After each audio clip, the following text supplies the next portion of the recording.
Les services de l'État sont à pied d'œuvre, ainsi que les entreprises qui ont été commises à cet effet, pour réaliser les travaux prévus. Mais en attendant, il nous faut prévoir un dispositif de riposte au cas où il y aurait des inondations. Ce dispositif comporte des opérations de prévention, mais également des opérations d'intervention en cas d'inondation. Nous sommes rassurés par le fait que toutes les directions générales se sont déjà mobilisées pour se déployer à temps. Il faut effectivement se déployer à temps pour prévenir les inondations, pour mettre en place et tester le dispositif. C'est ce que nous sommes en train de faire. Maintenant, je voudrais profiter de cette occasion pour lancer le rôle et leur responsabilité dans la prévention et la lutte contre les inondations. L'État est en train de faire des ouvrages. L'État est en train de faire des réalisations pour lutter, pour enrayer définitivement. Mais à côté, nous l'avons tous constaté, il y a des populations qui versent des ordures dans le réseau. D'autres sont en train de brancher des fosses septiques dans le réseau. Je pense que ces actions ne militent pas en faveur de la prévention et de la lutte contre les inondations. Il faudrait que les populations s'approprient ce que l'État est en train de faire et veillent à la préservation des ouvrages. C'est ce que nous attendons des uns et des autres. Les services compétents de l'État ont reçu les instructions appropriées pour sanctionner à chaque fois que des actes délictuels du genre seront constatés. Au mois d'avril, aussi avec les collectivités territoriales, les délégués de quartier et l'ensemble des partenaires techniques pour que nous menions la situation à Keur Massar. Lan lañ fi defoon daaw ak at yi weesu naka lañ ko defee lan moo dox lan moo doxut ak lan lañ war a yeesal loolu daf ñuy dimbali pour hivernage bi ñëw ñu teel a jóg ba inondation buy am tamit du lor ñu bari ku ne xam na ne état du Sénégal mi ngi def ay jéego yu am solo mais en attendant nawet baa ngi ñëw te am na ci liggéey yoo xam ne balaa nawet kon quartier yi nga xam ne réseau bi àggagu fa wala boog àgg na fa waaye dajalul lépp faw quartier yooyu ñu gungewaat leen ci wàllu pompage ak drainage yu ndox mi ba loraange bañ ci am loolu nag dinañ ko def ànd ci ak tous les services danañ ci ànd ak les collectivités territoriales danañ ci ànd aussi ak les populations yi ñooy njeexitalu action état li ñuy def pour ñoom la mais ñoom tamit dañu war a taxaw temb pour lépp lu ñuy defar ñoom ñu ànd si ak ñun waaye gis nañ ne si yenn gox yi am na ñoo xam ne ñu ngi yàq liggéey bi ñuy def ndax ñu ngi jël ay mbalit ak ay ndox yu setul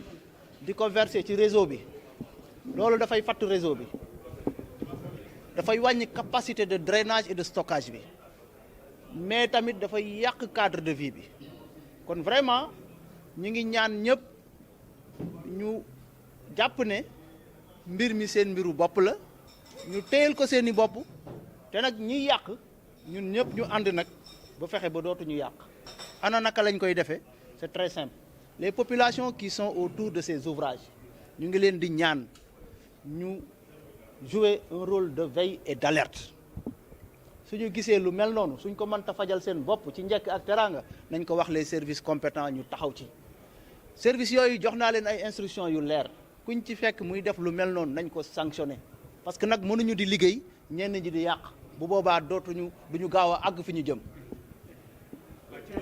xam ne ay ndoxu taw la dañu leen xàllal ak yoon ay yoon def ay bassin. loolu ONAS mi ngi ci liggéey te bu soobee yàlla Kër Massar dana ci jot wàllam ndox yi nga xam ne ay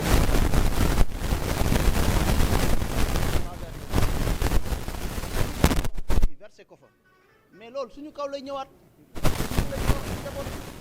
war nañu bàyyi di jël ndoxu fosse jël ci réseau d'assainissement eau pluviale ki nga xam ne mi ngi koy def sax xamul ne day ñëwaat ci boppam day jëfandikoo ndox moom ci def agriculture pisciculture ak yu mel ba pare di ci def ay ndoxu fosse mais bu boobaa du ñu jëriñ dara te mën nañu indil ay loraange. Effectivement, globalement, le bilan est satisfaisant parce que beaucoup de quartiers qui souffraient à l'époque des problèmes d'inondation sont maintenant à l'abri des risques d'inondation. Mais malgré tout, il reste aussi des poches, des déficits, il faut intervenir. Donc effectivement, c'est un projet qui a un calendrier d'exécution. On ne peut pas faire tout en même temps. Donc le projet va jusqu'en 2029. Donc il y a certains quartiers aujourd'hui qui ne sont pas couverts par le projet, mais qui sont vraiment dans la planification en termes de réalisation de bassins, de drainage des eaux pluviales, mais aussi d'ouvrages sociocollectifs, tels qu'école primaire, aujourd'hui on peut dire qu'il y a la gestion des populations, leur compréhension du projet. Parfois c'est compliqué, les populations locales qui se comportent comme bénéficiaires, parfois oublient que c'est effectivement c'est elles qui doivent être des relais pour une gestion inclusive et gestion concertée du projet. Donc effectivement, c'est difficile parfois de déplacer des populations, de réaliser des ouvrages en milieu urbain. Pour réaliser des ouvrages en milieu urbain, il faut parfois déplacer certains, ou bien prendre des terrains football ici, des espaces dédiés aux loisirs. Mais parfois c'est compliqué. Et puis les populations, parfois, effectivement, quand ils touchent certaines choses liées à leur vie quotidienne, effectivement, elles se rebellent. Mais chaque fois, il y a la dimension ingénierie sociale du projet. Nous avons un cabinet qui s'occupe de la sensibilisation des populations. Mais au finish, on dit que le projet là, ce n'est pas un projet du gouvernement. C'est un projet territorial de Kër Massar. Le projet s'appelle projet de gestion des eaux pluviales. C'est un projet qui est là, mais localisé à Kër Massar. Donc c'est un projet de Kër Massar où il y a des milliards qui permettent de dormir tranquillement. C'est un projet de résilience urbaine qui va transformer Kër Massar dans les années à venir à être une ville de développement, une ville vraiment où il y a un environnement attractif, un cadre de vie bien amélioré, où il y a zéro inondation. Et je pense qu'effectivement, c'est comme ça. Quand quelqu'un ne comprend pas, il faut l'expliquer. Je le dis toujours. Les gens qui ne comprennent pas, vous les expliquez, ils adhèrent. C'est pourquoi aujourd'hui, nous avons bien apprécié cet atelier de concertation territoriale multi-acteurs autour du préfet. Il y a l'ensemble des partenaires du territoire. Nous avons les populations locales, nous avons les jeunes, les femmes, les délégués quartiers, les municipalités, et les services techniques et les agences spécialisées. Donc, cette forme de concertation, on doit les tenir régulièrement pour que de plus en plus les populations se comportent comme des agents de développement, comme des agents de changement, mais pas des bénéficiaires. On est là pour les écouter, recueillir leur avis et mieux réajuster le projet par rapport aux besoins des populations. Pour les réaliser, ce n'est pas inachevé. En réalité, ce sont des contrats. Vous savez, une entreprise qui a un cahier de charge, l'entreprise travaille et soumet des décomptes pour être payée. Si l'entreprise n'est pas payée, l'entreprise a le droit d'arrêter, donc ce n'est pas des travaux inachevés. Tous les travaux seront achevés. Localement, les municipalités doivent organiser les populations. Parce que l'objectif de la décentralisation, c'est la gestion. Pour moi, ces genres de risques, pour moi, les municipalités doivent plus que jamais être sensibilisées et formées en gestion des anticipations, en gestion des risques locaux. Pour moi, effectivement, les travaux non achevés, il doit y avoir des brigades de veille et d'alerte. Et sensibiliser les jeunes à ne pas vraiment aller dans ces zones où il y a des travaux. Effectivement, les entreprises, dans le cahier de charge, on le dit chaque fois, s'il y a des travaux qui risquent de faire des dangers pour les populations, il faut mettre des tableaux pour sensibiliser. Mais je pense que le premier élément de sensibilisation, c'est la municipalité, c'est les comités locaux. Parce que le projet, c'est pour eux. Les populations n'ont pas à s'organiser. C'est pourquoi j'ai mis en discussion avec le préfet qu'il faut ici, au regard des intervenants, et au regard des préoccupations, et au regard aussi du profil démographique de Kër Massar, en termes d'agglomération, il serait intéressant d'avoir un cadre territorial de concertation sur la gestion des eaux pluviales, mais aussi en création d'emplois. Moi, j'ai demandé, il y a beaucoup de bassins, mais les autres des opportunités d'emploi et d'économie. Pour moi, il faut ces jeunes-là les pousser à avoir accès à l'emploi autour des bassins de retention. Donc j'ai bien développé cette idée avec le préfet et nous pensons que ces jours à venir, quand c'est à la maintenance politique, moi je veux dire qu'il nous faut quand même, à travers les municipalités, qu'il y ait une intercommunalité. Parce qu'il y a autant de bassins localisés dans les communes proches limitrophes. Donc il faut développer l'intercommunalité. L'intercommunalité peut s'occuper de la gestion des bassins. Parce que les mairies peuvent des salles de classe, des voiries, des pavages. Si maintenant il y a une intercommunalité à Kermassar, on peut l'appeler l'intercommunalité du Grand Kermassar.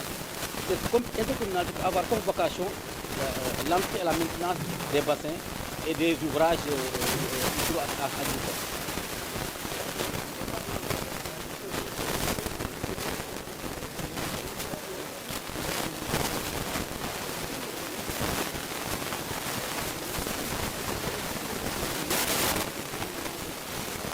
Mais normalement,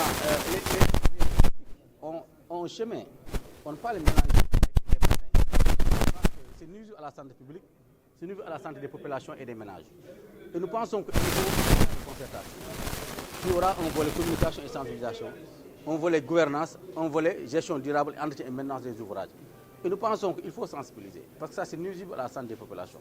Et il y aura même vous la presse. On peut avoir une presse de communication territoriale. Il faut faire sortir des formes de communication pour les populations. Et là, l'ADEME pourra quand même, en lien avec la presse locale, développer des modèles de communication adaptés aux populations. Dire, arrêtez ça, c'est pas bon. Parce que si tu le fais, tu risques de tenir en risque des vies humaines. Seule la sensibilisation, la communication et l'accompagnement peut enrayer des difficultés de ce genre.